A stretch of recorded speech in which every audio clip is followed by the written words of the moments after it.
کیونکہ آل aspect of life جہاں جہاں نگاہ آپ ڈالتے ہیں آپ کو خود پتہ ہوتا ہے کہ اب یہ ریاست کی جو تعریف ہے اس پر یہ پوری نہیں اترتی. یہ عوام کا تحفظ کرنے میں، انہیں روزگار دینے میں، صحت دینے میں، تعلیم دینے میں، انصاف دینے میں، قانون دینے میں، میرٹ دینے میں، سب میں مکمل ناکام ہو چکی ہے.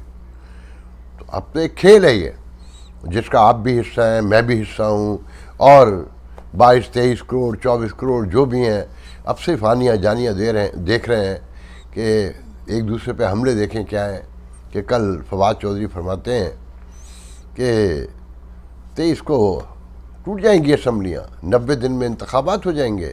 جو خان صاحب نے آج پھر اچھا ایک بات اور میں بیچ میں سوری کاٹ کے بتا دوں کہ آپ کو یاد ہے ابھی چند دن پہلے جب خان صاحب نے کہا کہ میک شور کریں جو اسٹیبلشمنٹ ہے نئی وہ انتخابات کروائے اور وہ عوام سے رابطے میں رہے اور عوام سے نزدیک رہے کہ فوج عوام کے بغیر کچھ نہیں ہوتی. خان صاحب نے آج پھر کہا ہے نا کہ 3 مہینے میں الیکشن کروانا اصل امتحان ہے نئی اسٹیبلشمنٹ کا، نیوٹرلز کا نیا امتحان ہے.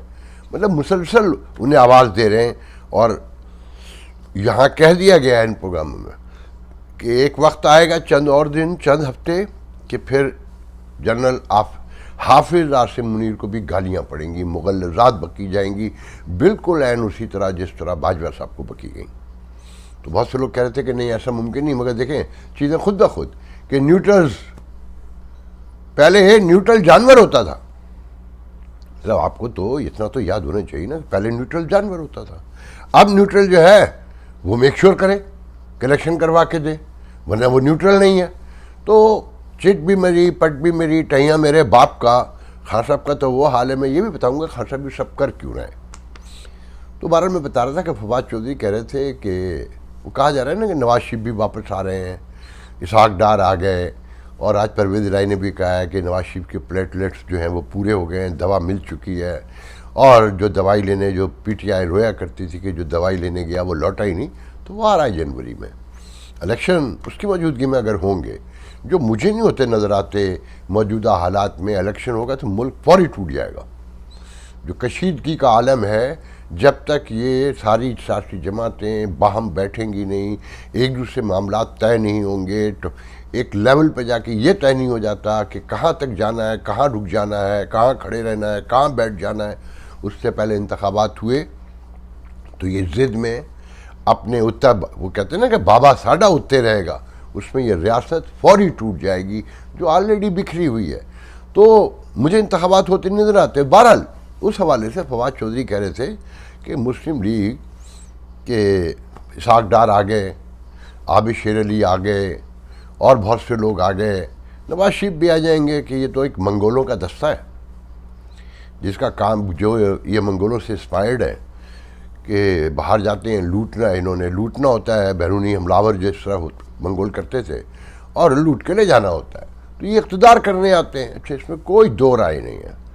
یہ معاملات ایسے ہی ہیں کہ یہاں کا پورا حکمران طبقہ جس میں بیوروکریسی بھی شامل ہے اور فوجی ایرسٹوکریسی بھی جسے کہنا چاہیے شامل ہے، جو جنرلز ہیں، میں ایون بریگیڈیئر تک کہوں گا. اب تو خیر کرنلوں کے بچے بھی یہیں رہتے ہیں، پڑھتے ہیں، اور جہاں دیکھیں لوٹ مار کا موقع جسے ملا اس کے بچے باہر رہتے ہیں. اس کا اصل اب گھر امریکہ، کینیڈا، یورپ، آسٹریلیا ہے، جہاں موقع لگ جائے. پاکستان میں کوئی نہیں رہنا چاہتا، کسی بھی طرح نہیں رہنا چاہتا. تو ان حالات میں اپنی زندگی کے بارے میں فیصلہ کریں اب کیسے رہیں. کراچی سے لے کے اسلام آباد تک دیکھیں نا کہ کہیں سڑک پہ این ای ڈی کا بچہ مارا جاتا ہے، چائے پیتے ہوئے ڈاکو آ جاتے ہیں، پھر دکھائے جا رہے ہیں ڈاکو دکھائے جا رہے ہیں کہ جی وہ سمیں بیچ رہے ہیں جعلی، اور مختلف ٹیلی فون فلانا آپ دیکھ رہے ہیں نا. تو ان سے پوچھتے ہیں کیوں یہ کیوں کر رہے ہو، تو وہ کہتے ہیں حالات کی وجہ سے. ان بچوں کی عمریں دیکھی ہیں جو سلیم صافی کے جرگے کے پروگرام میں، جو کہ سب سے پہلے تو انتہائی غیر انسانی رویہ ہے. مطلب سویلائزڈ ممکن نہیں ہے کہ جو انڈر ٹرائل ملزم ہو آپ ان کے انٹرویو لیں، ان سے اعتراف جرم کروائیں. یہ کسی مہذب معاشرے میں ممکن نہیں ہے. اور پاکستانی میڈیا یہ کنٹینیو ایک عرصے دراز سے کرتا چلا جا رہا ہے. تو بہرحال ان کی گفتگو یہ تھی کہ جی مجبوری ہے، حالات ہیں، لازمی بات ہے، روٹی کھانی ہے، 120 روپے 130 روپے کلو آٹا ہے، اور آگے کوئی امید بھی نہیں ہے، روزگار بھی نہیں ہے. پوری فیصل آباد کی لومز بند ہو گئیں، پورے ملک میں شٹر ڈاؤن ہے آلموسٹ. گیس ہے نہیں، بجلی ہے نہیں، پانی ہے نہیں، ایک تو کوہرام مچا ہوا ہے. آپ ذرا نوٹ تو کریں. اور سیاستدانوں کی آنیاں جانیاں نہیں رک رہی ہیں. انہیں الیکشن چاہیے، انہیں اقتدار چاہیے. تو میں یہ تھوڑا سا بتا دوں کہ خان صاحب یہ کیوں کر رہے ہیں، اتنا اشتعال کیوں ہے. خان صاحب کی نفسیات کو ذہن میں رکھیں. ساری عمر عیش کیا، کبھی کسی نے نہ نہیں کی، کبھی کسی نے انہیں کام کو نہیں کہا، کبھی کسی نے سرتابی نہیں کی کہ ان پر کوئی نگاہ اوچھی بھی ڈال سکے. تو پھر خان صاحب کو جس طرح ناز نخروں سے پال پوش کر اقتدار دیا گیا. اچھا پھر خان صاحب نے بھی ایک چیز پہ کمپرومائز کر لیا تھا. آپ نے خود نوٹ کیا نا، ہر بات میں کہتے ہیں کہ نہ نیب میرے انڈر میں تھی، نہ فلانا ادارہ میرے انڈر میں تھا، نہ معیشت میں چلاتا تھا. خان صاحب کچھ بھی نہیں کرتے تھے نا. اور وہ اس دور میں بھی اقرار کرتے جاتے تھے کہ مجھے تو بیوی سے پتہ چلا کہ ڈالر کی قیمت پتہ چل گئی ہے، فلانی چیز مجھے ٹی وی سے پتہ چلی، فلانی چیز مجھے کیبنٹ میں آ کے پتہ چلی. تو خان صاحب کو خود تو کچھ نہیں پتہ ہوتا تھا. پرنسپل سیکریٹری جو اعظم تھا وہ تو انہیں کچھ پتہ نہیں چلنے دیتا تھا. وہ سب کچھ وہی مینیج کر رہا ہوتا تھا. آدھی پی ٹی آئی اسی نے ناراض کی، اور وہ اصل وزیر اعظم تھا، اور وہی باجوہ سے ڈیل کرتا تھا. تو خان صاحب اصل میں کہنا نہیں چاہتے ہیں کہ یار آپ نے مجھے بھی نکال دیا، آپ ہر آدمی کو نکال دیتے ہیں. میں تو کونے میں بیٹھا صرف دہی کھا رہا تھا. آپ پوری ریاست چلا رہے تھے، سارا کام آپ کر رہے تھے. ڈپلومیسی، شاہ محمود قریشی آپ کا آدمی، پرویز خٹک آپ کا آدمی، فواد چودھری آپ کا آدمی، and name it any one, all of them from you guys and you bring them. تو آپ نے پھر مجھے نکال دیا. مطلب جب آپ پر دباؤ پڑتا ہے، غلطی آپ کرتے ہیں، اور نکال جو ہے نا سویلین کو دیتے ہیں.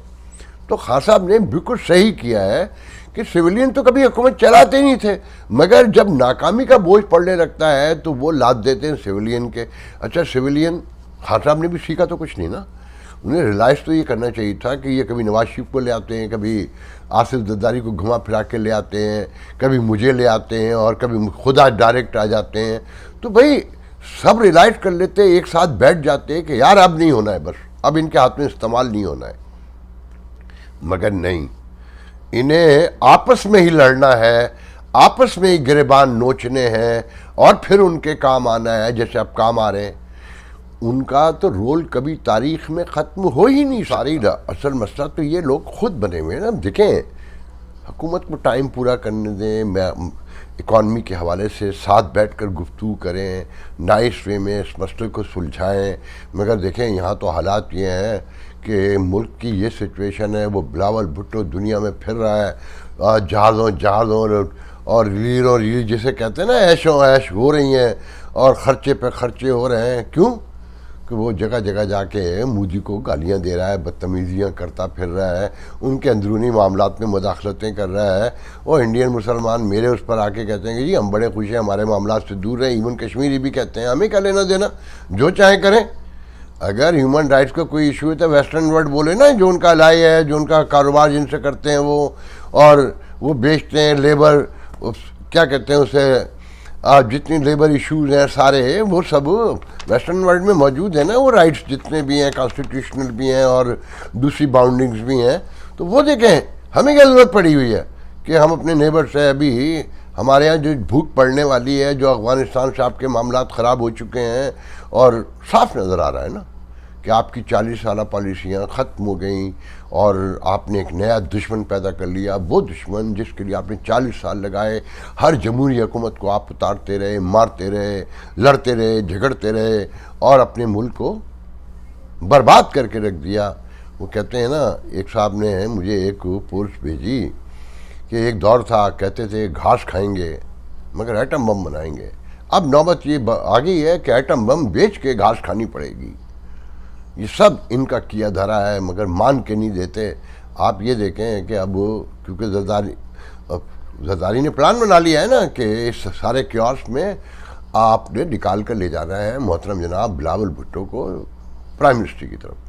ان کے لیے اب تعریفی مظاہرے ہو رہے ہیں، اور بتایا جا رہا ہے کہ بلاول جو ہے نا اس نے کیا للکار دی ہے جو آج تک کسی نے نہیں دی پنجابی فوج کو خوش کرنے کے لیے. کشمیر ایشو کل بھی ذکر کیا تھا.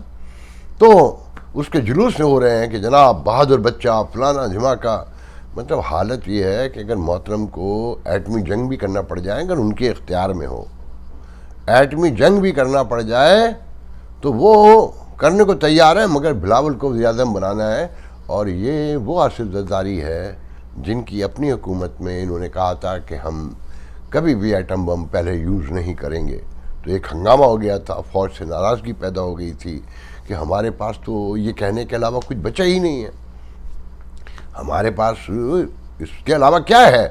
کنونشنل میں تو ہم اس سے ہزاروں میل دور پیچھے ہیں، 80 کاروبار بھی کھول لیے، بلیک سارے دھندے بھی کر کے دیکھ لیے، مگر خرچے پورے نہیں ہوتے۔ کیسے ہوں گے کہ عیاشی بھی کرنی ہے، ڈیفینس میں پلاٹ بھی بیچنا ہے، سوسائٹیاں بھی بنانی ہے، باہر بچوں کو پڑھانا بھی ہے، رکھنا بھی ہے، تو اس کی روشنی میں ساری چیزوں کو دیکھتے جائیے۔ اب میں آتا ہوں اپنے آخری ایشو پر۔ میں چاہتا ہوں کہ 1 منٹ کا ویڈیو دکھاؤں گا، اسے کاٹوں گا، کوشش کروں گا کہ آپ صرف اس کو دیکھ کر سمجھ لیں، تو پھر گفتگو کریں۔ پہلے سوال کا جواب یہ ہے کہ حکومت پاکستان یا حکومت بلوچستان نے ہماری جان اور مال کی حفاظت کے لیے مختلف فورس تشکیل دیے ہیں اور ان کو مسلح بھی کیا ہے اور تنخواہ بھی دیتے ہیں اور ہمارے ٹیکس سے ان کو پالتے ہیں۔ پاک فوج مسلح ہے، نیوی مسلح ہے، میری سیکورٹی فورس مسلح ہے، نیویز مسلح ہے، پولیس مسلح ہے۔ کیوں ہیں؟ وہ اس لیے ہے کہ ہماری جان کی حفاظت کریں گے، ہماری مال کی حفاظت کریں گے، اور فشریز کو بھی فورس ڈکلیئر کیا گیا ہے اور وہ بھی مسلح ہے، اس کے لیے بھی باقاعدہ اسلحہ خریدا گیا ہے اور اسلحہ بھی موجود ہے ان کے پاس۔ ان سب مسلح گروہوں کے باوجود، مسلح فوج کے باوجود، اگر ہمارے سمندر پہ ڈاکہ زنی ہو رہی ہے، سندھ سے ٹرالر ڈاکو آ کر ہمارے ساحل کو تاراج کر رہے ہیں، جب ہم دیکھ رہے ہیں کہ تمام ادارے جتنے فورسز ہیں جن کے پاس اسلحہ ہے، جس کو ہم ٹیکس دیتے ہیں، وہ ناکام ہو چکے ہیں، وہ بالکل کلم ناکامی ان کی نظر آ رہی ہے، بلکہ بہت سارے بدتخوری بھی کر رہے ہیں۔ تو ہم تو پرامن لوگ ہیں، جمہوری لوگ ہیں، ہم مسلح جدوجہد پہ یقین نہیں رکھتے، ہم پرامن جمہوری جدوجہد کرتے ہیں۔ لیکن اگر کوئی ڈاکو ہمارے گھر میں گھستا ہے تو ڈاکو کے بارے میں تو کوئی پرامن نہیں ہوتا، ڈاکو کو ڈاکو کی طرح ہی سمجھایا جاتا ہے۔ ڈاکو کو تو یہ نہیں کہا جاتا کہ جی میں جمہوری آدمی ہوں، آپ میرا گھر لوٹ لیں، میرا سونا لے جائیں، میرا کاروبار لے جائیں، میرا موٹر سائیکل لے جائیں، میری گاڑی لے جائیں، کیونکہ میں تو جمہوری آدمی ہوں، تو آپ تو ڈاکو ہیں، ڈاکو صاحب ہیں، تو آپ میرا سب کچھ لے جائیں۔ نہیں، ڈاکو کے مقابلے میں اسی طرح ہی ہوگا۔ اس لیے ہم لوگ آج مجبور ہوئے ہیں، یہ پیغام دے رہے سرکار کو، یہ پیغام دینے کے لیے کہ آپ سرکار، government of Pakistan, government of Balochistan ناکام ہو چکے ہیں۔ ہمارے ساحل کو، ہمارا ساحل ہمارا روزگار ہے، ہماری غیرت ہے، ہماری عزت ہے، اور کچھ بھی نہیں ہے۔ یہ سمندر تاراج ہو جائے، جس طرح سندھ کا سمندر آج بانجھ ہے، اگر وہ ہمارے ساحل بلوچستان کو بانجھ کریں گے، ہم کہاں سے کھائیں گے؟ یہ ہماری غیرت ہے، ہماری زندگی ہے، یہ سمندر جسے ہم پیٹ پالتے ہیں، اپنے بچوں کا پیٹ پالتے ہیں۔ تحریک بلوچستان حق دو کے نام سے جو آپ نے سنا ہوگا، گوادر میں بھی ان کے پہلے ہوتے رہے ہیں جلسے، جلوس، دھرنے، اور پھر حکومت انہیں مناتی رہی ہے۔ اب یہ اسلحہ لے کے نکل رہے ہیں کہ جی ہم اپنے سمندر کی خود حفاظت کریں گے، کہ فشریز چور ہے اور باقی ایجنسیاں چور ہیں، رشوت خور ہیں۔ جو میں آپ سے کہتا ہوں کہ اب یہ ریاست کی تعریف پر یہ ریاست پوری نہیں اترتی، تو غلط کہتا ہوں۔ آپ نے کہیں آج کی مہذب دنیا میں ایسے جتھے تیار ہوتے دیکھے ہیں جو مجبور ہیں، جو ٹھیک کہتا ہے کہ سمندر ہماری شرم ہے، ہماری غیرت ہے، ہماری روٹی ہے، ہمارے بچوں کا مستقبل ہے، اور یہ ریاست ہماری حفاظت کرنے میں، ہمارے کاروبار کی، ہماری جانوں کی، ہماری مال کی حفاظت کرنے میں ناکام ہو چکی ہے، تو پھر فائنلی بلا شبہ قانون، آئین، اخلاقی اور مذہبی ساری روایات ہمیں اس کی اجازت دیتی ہیں کہ ہم اپنی حفاظت کے لیے، اپنی عزتوں کے لیے، اپنی جان، اپنے بچوں کے مستقبل کے لیے، ان کی بھوک اور ان کی روٹی کے لیے باہر نکلیں اور ان ڈاکوؤں کا مقابلہ کریں۔ غور کریں کتنی بڑی فوج وہ للکار رہا ہے، کتنی بڑی فوج بھی ہے اور سیکورٹی کے ادارے بھی ہیں جن کے پاس ویپن بھی ہیں، جن کے پاس وسائل بھی ہیں، مگر وہ ہماری حفاظت میں یکسر قطعی ناکام ہے۔ اس کے پیچھے وہ یہ کہہ رہا ہے کہ یہ چند ڈاکوؤں سے تو نبٹ نہیں سکتے، یہ اعتراف میں موجود ان ریاستوں سے لڑنے کی باتیں کرتے ہیں جو ماڈرن ریاستیں بن چکی ہیں، جن کے اکاؤنٹس میں 600 بلین ڈالر ہیں، جن کی بہت بڑی 10 لاکھ سے اوپر بڑی فوج ہے، جن کے دنیا سے عظیم تعلقات ہیں، جن کے پیچھے بڑی بڑی عالمی قوتیں کھڑی ہیں، سوفسٹیکیٹڈ ویپن ہے، یہ ان کی آنکھوں میں آنکھیں ڈال کر کھڑے ہیں اور کہتے ہیں کہ ہم تمہیں گھس کے ماریں گے. ایسی اس صورتحال میں غور کریں کہ یہ گھس کے مار سکتے ہیں کسی کو، جو چند سمندر میں پھرنے والے ڈاکوؤں کو نہیں پکڑ سکتے. کیوں نہیں پکڑ سکتے؟ کیونکہ وہ بھی بھتہ پہنچاتے ہیں انہیں. آپ نے سن لیا نا، زندگی کے ہر شعبے کو لوٹ رہے ہیں، یہ کھا رہے ہیں یہ، اور آپ چپ چاپ پڑے ہیں، گردن نڑائے ہوئے پڑے ہیں، اور ایسے پڑے ہیں کہ بس. آپ نے ابھی دیکھا وہ متحدہ کا جلسہ، خالد مقبول صدیقی کیا فرما رہے تھے کہ ہم نے پہلے بھی اتنے بڑے بڑے جلسے کیے، اب بھی کیے. اس میں کوئی کام کی بات سنی انہوں نے کہ مہاجروں نے پاکستان کی حفاظت کی، انہوں نے بنایا، اب بھی وہی حفاظت کریں گے. کیسے کریں گے؟ کچھ بتایا آپ کو؟ مہاجروں کے کسی مسئلے پہ گفتگو کی آپ کو؟ انہوں نے بتایا کہ ہمارے ساتھ کیسے روز دھوکے ہوتے ہیں اور ہمیں کونے میں پڑے ہوئے ہیں، نہ ہمیں آفس کھولنے دیتے ہیں، نہ ہمیں چلنے دیتے ہیں، نہ پھرنے دیتے ہیں. رات کو فون آ جاتا ہے کہ آج ادھر ووٹ دینا ہے، کل دوسرے دن فون آ جاتا ہے کہ آج ادھر ووٹ دینا ہے. اسٹوج بھی ایسے نہیں ہوتے. زندگی کے جس آسپیکٹ میں جائیں گے نا، آپ کو سب کچھ ایسا ہی ملے گا. آج کے لیے اتنا بہت ہے. انشاءاللہ کل آپ سے گفتگو کی. اللہ حافظ.